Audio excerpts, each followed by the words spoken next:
आज की कहानी लेके आए हैं रेशमा व ललितानंद शास्त्री की। ललितानंद शास्त्री जी भागवत करने आते हैं और रेशमा भागवत कराती है और अपने घर पे ही ठहराती है। दोनों का प्रेम प्रसंग बहुत तेजी से चल रहा था। चलते हैं कहानी की ओर।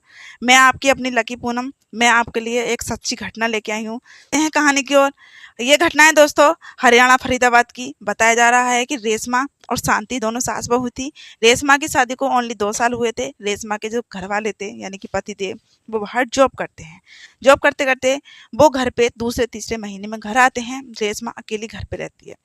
रेशमा और शांति दोनों सास बहू को पूजा पाठ करने का कुछ ज्यादा ही शौक था। दोनों बहुत आनंद तरीके से पूजा पाठ करती हैं। उसी के साथ साथ ही कभी कभी भागवत कथा भी करवा लेती हैं। अब भागवत कथा करवाते करवाते ये पूछती हैं गांव मोहल्ले पड़ोस में कि भागवत कथा सबसे अच्छी कौन करता है। तो अड़ोसी पड़ोसी बता देते हैं कि ललितानंद शास्त्री हैं जो भागवत कथा बहुत अच्छी करते हैं, और तुम ललितानंद शास्त्री को बुला लो और उनसे भागवत करवा लो। अब ललितानंद शास्त्री को कॉल करी जाती है और आते हैं। भागवत होनी शुरू हो जाती है। बहुत भीड़ लगती है। गांव में सभी भागवत सुनने आते हैं। और ठाले टाइम में शहरों में ज़्यादातर भागवत खूब अच्छे से सुनी जाती है क्योंकि महिलाएं वहाँ पर ठाली होती हैं। गांव में ऐसा होता है कि काम काज बहुत होता है, पशु होते हैं, तो टाइम कम मिल पाता है। पर आजकल गाँवों में भी कुछ ज़्यादा ही कथावाचक आते हैं और कथा करते हैं। अब ललितानंद शास्त्री कथा करते हैं और रेशमा और शांति अपने घर पे उन्हें ठहराती हैं और दोनों बहुत प्रेम स्वभाव से कथा सुनती हैं और उनकी सेवा भी करती हैं। अब वहाँ पे ललितानंद शास्त्री की निगाह रेशमा पे पड़ जाती है। जब रेशमा पे निगाह पड़ती है तो वो सोचते हैं अब कुछ भी करना पड़े, किसलब भी करना पड़े, ये रेशमा से एक बार मुलाकात जरूर करनी है। ये सोचते हुए और ललितानंद शास्त्री की निगाह रेशमा पे रहती है। रेशमा काम काज करती रहती है, गुनगुनाती रहती है भजन, क्योंकि वो भजन काम काज करते करते भजन गुनगुनाती रहती थी। जो भागवत सुनती थी उसको दोबारा रिपीट करने की कोशिश करती थी।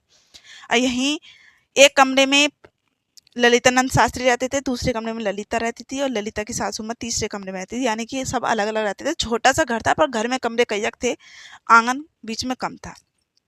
अब हरियाणा में दूर दूर के लोग वहाँ पे भागवत सुनने आते थे। भागवत डेली चल रही थी, दिन में भी और रात में भी चल रही थी। बहुत अच्छे से सब कुछ चल रहा था। खाना खवाना जो शास्त्री है उनका कुछ लोग अलग पड़ोसी भी करते थे। ललिता भी करती थी और रेशमा भी करती थी और पड़ोसी भी करते थे। जिसको भी भागवत अच्छी लगती थी वो करता था। भागवत कुछ अच्छी तरीके से चल रही थी और दोनों बहुत प्यार से बहुत ही लगन से भागवत सुन रही थी और सेवा भी उनकी कर रही थी। अब एक दिन रेशमा अपने कमरे में अकेली लेटी हुई थी। ललितानंद शास्त्री को नींद नहीं आई थी। कुछ बेचैनी सी इनकी हलचल सी इनके दिमाग में हो रही थी और ये उठ के रेशमा के कमरे तक जाते हैं और झांक के तुरंत वापसी आ जाते हैं। रात के 10 बजे, 11 बजे, 12 बजे, 1 बजा, 2 बजे, 2 बजे के समथिंग ललितानंद शास्त्री उठते हैं अपने बिस्तर से और रेशमा के कमरे में पहुंच जाते हैं। वहां रेशमा सोई हुई थी और रेशमा को कुछ भी नहीं पता था कि आज मेरे साथ क्या होने वाला है।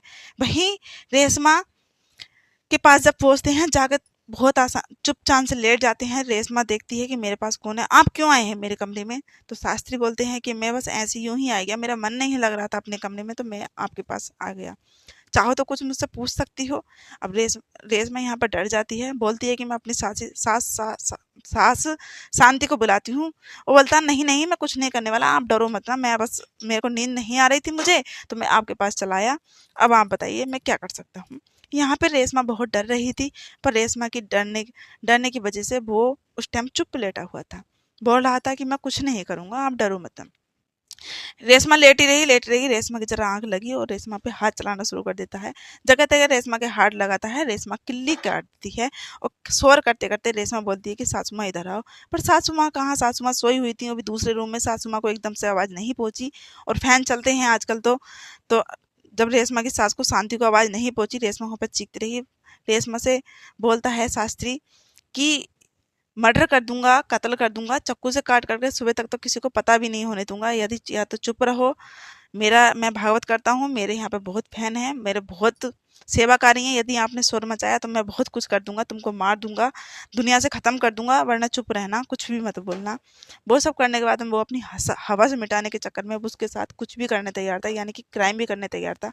और शास्त्री उस टाइम आंखें मीच के वो उसके साथ जो भी कुछ उसका मन था वो करने को तैयार था। यहाँ रेशमा शोर मचाई जा रही थी पर उसने उसको इतना डरा दिया कि रेशमा भी वहाँ पे चुप हो गई थी। अब रेशमा के साथ उल्टे सीधे काम करने के बाद में सुबह हो जाती है। अपनी सास से चुपके चुपके बताती है, बताने के बाद में बोलती है कि इनको यहाँ से भेज दो, वरना आज बहुत बुरा हो जाएगा। ये बात 2-4 गाँव के लोगों को पता चलती है। उस गाँव के लोगों को वहाँ पे FIR करवाते हैं, पुलिस आती है, उसको गिरफ्तार करती है।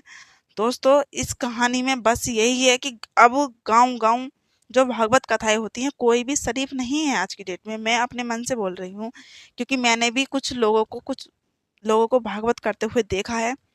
घर में ठहराने का इनका कोई भी मतलब नहीं होता है, इनको घर में कभी भी नहीं ठहराना चाहिए। जो नियत पहले थी शास्त्रियों की, अब वो नियत नहीं रही है। ये पल भर में चेंज हो जाते हैं, भगवान के नाम पे कलंक हैं ये लोग। अभी एक मथुरा में एक बाबा पकड़ा गया है, देखो, मतलब वो 20 करोड़ की जॉब छोड़ के आया है, जो बाबा बना है और बोलता है कि मैं राधे राधे जाप करता हूँ, और ये सब बोल के लड़कियों को फंसाता है, दूध में नशा करके लड़कियों को पिलाता है, वहाँ पे उनके साथ शोषण करता है।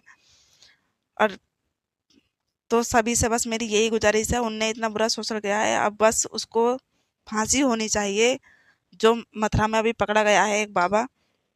और देखो उसकी क्या उम्र है, मतलब हर समय गुनगाता रहता है राधे राधे राधे। राधे के नाम पे ऐसे ऐसे लोग ना भगवान के नाम पे कलंक है, कलंक। मेरा तो बस इतना कहना है कि इस बाबा को और जो ये पकड़ा गया है अभी, इन सबको ऐसे ऐसों को फांसी लग जानी चाहिए। जब इनको फांसी लगेगी तभी कोई डरेगा, वरना कलयुग कलयुग बिल्कुल चरम सीमा पे चल रहा है। अब किसी का कुछ नहीं होने वाला, बस ये समझ लो कलयुग चरम सीमा पे है। अब किसी की नीयत का कोई भी भरोसा नहीं है। बस तुम सुरक्षित हो तो सब कुछ सुरक्षित है, अपनी सुरक्षा स्वयं करो।